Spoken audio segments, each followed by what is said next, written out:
Hello. As no surprise, I am here with Saving Winslow. We are on Chapter 30, Gus Fan Club. Let's begin. Saturday morning was gloomy, with fog blanketing the house and yard.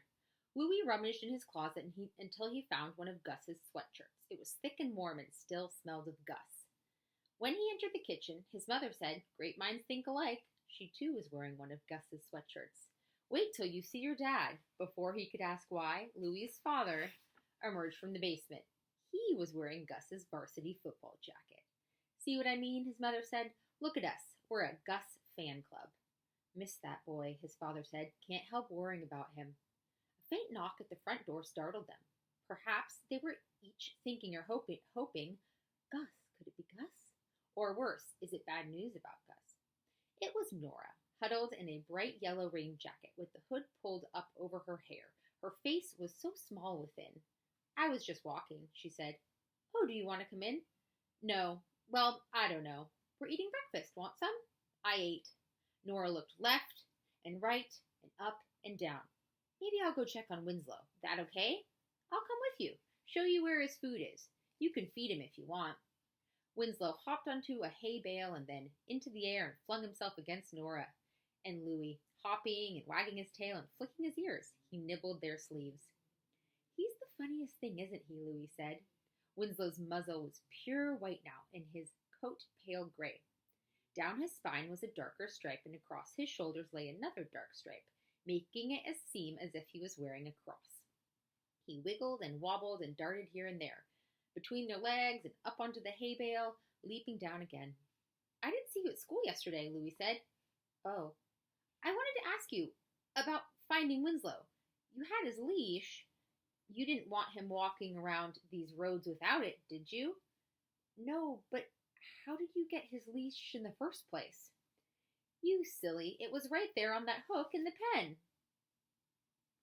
So what did we learn? Did Winslow escape, or did Nora go and get him out of the pen? Chapter 31. Hey there.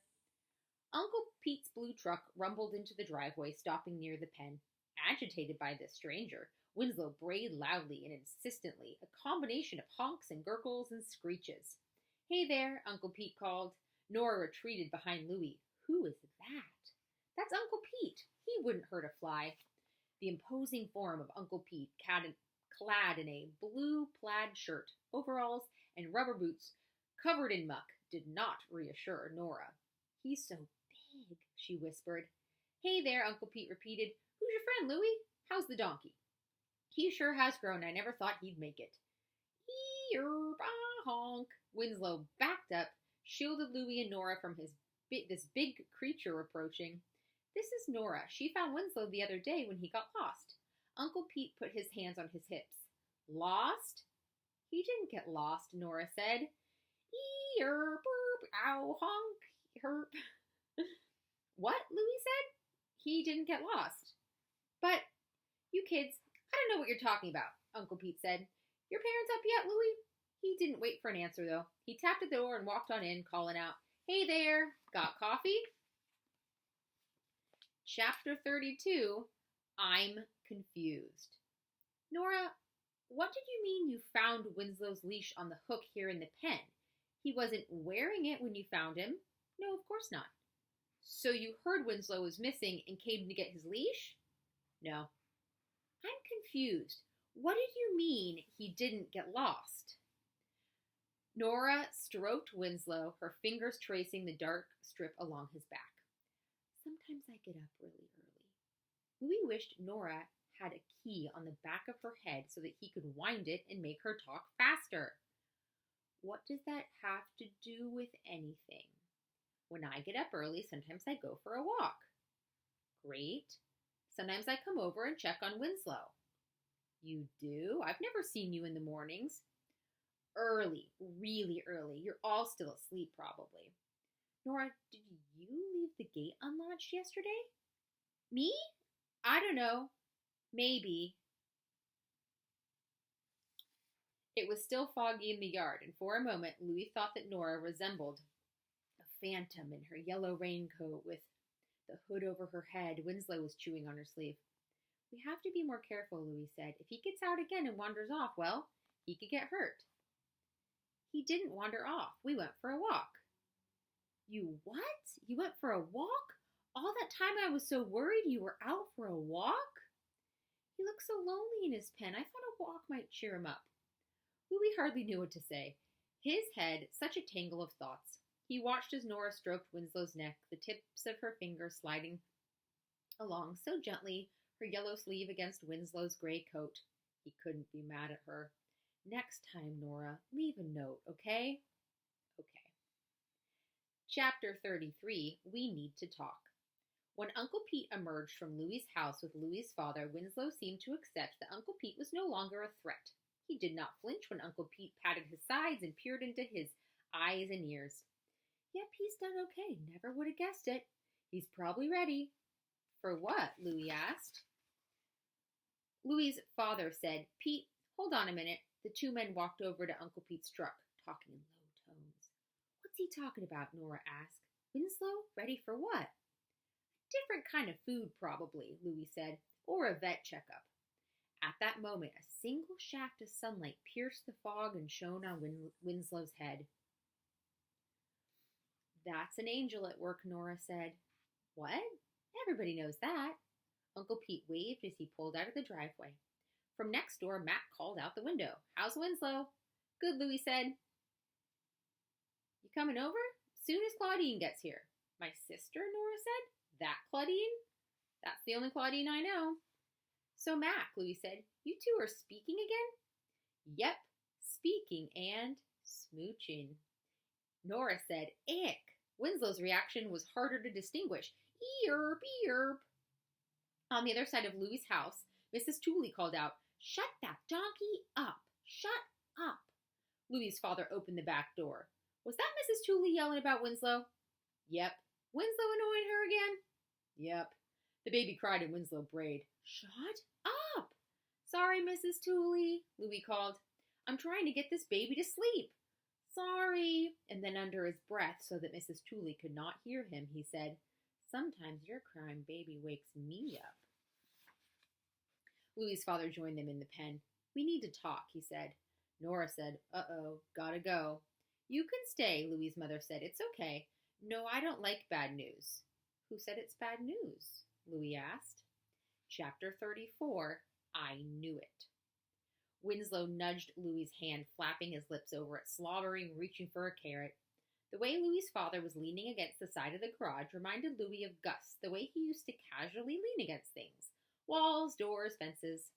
For a moment, Louis was cheered, thinking of Gus like that, but in the next instant, he missed his brother more than ever. His parents looked worried. It's Winslow, his mother said. We've had a long talk with Uncle Pete. He agrees that Winslow needs to go. I knew it, Nora whispered to Louis. I knew it was bad news. Louis clutched Winslow to him. Go?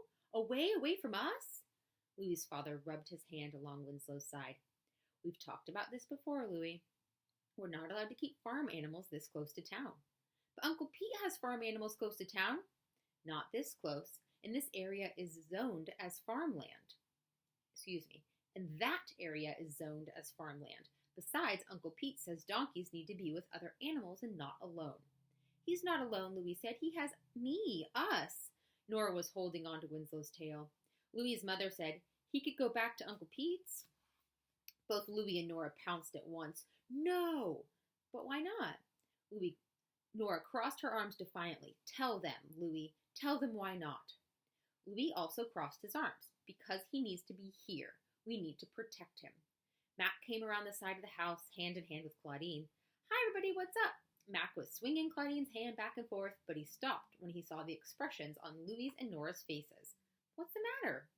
Claudine placed her free hand against her lips. Oh no, is something wrong?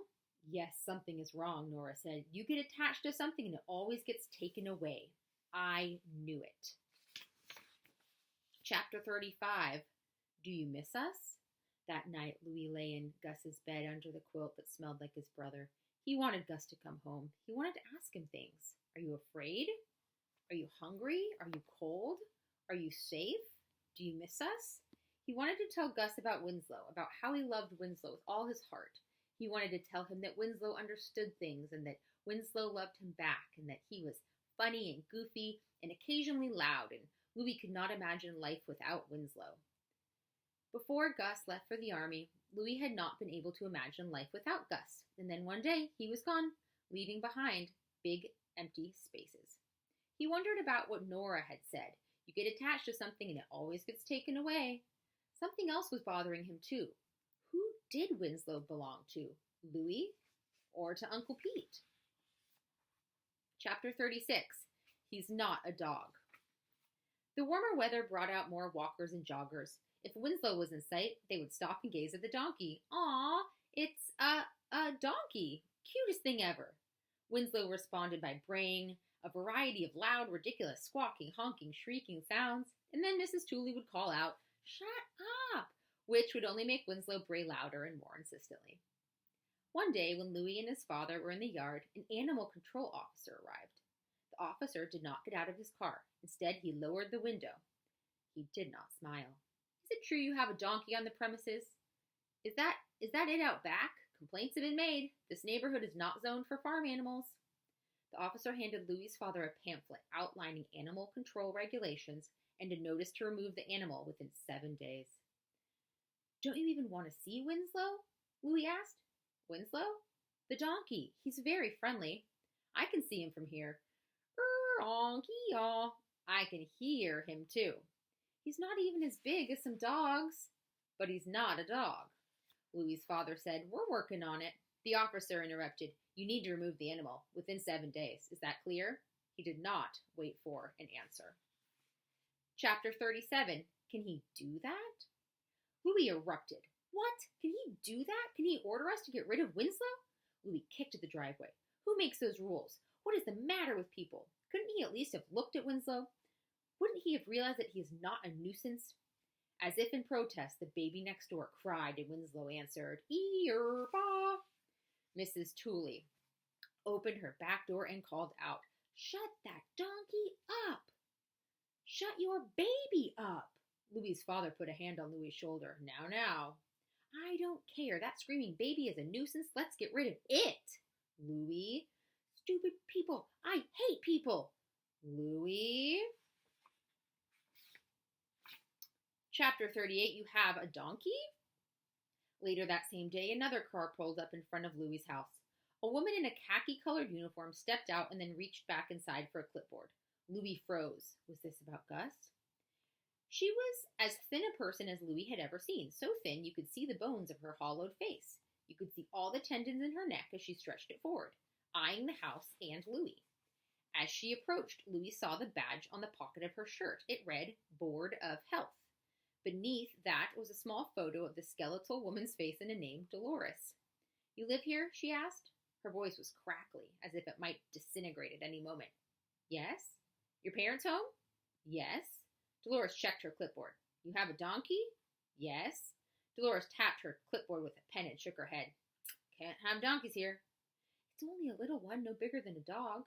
From the backyard, sensing the stranger, Winslow let out a loud, croaking, honking, "Ee-er-ah, ee-er-ah." "Oh my, that sounds like a donkey, all right." Dolores started down the driveway towards Winslow's pen as he continued to bray loudly and obnoxiously. "Can't have donkeys here," Dolores repeated. Health hazard. So, we will pick up midway through this chapter next time, and I feel really encouraged that we're going to finish the book before the end of the school year. So, as always, can't wait to see your responses. Thanks! Enjoy a short week!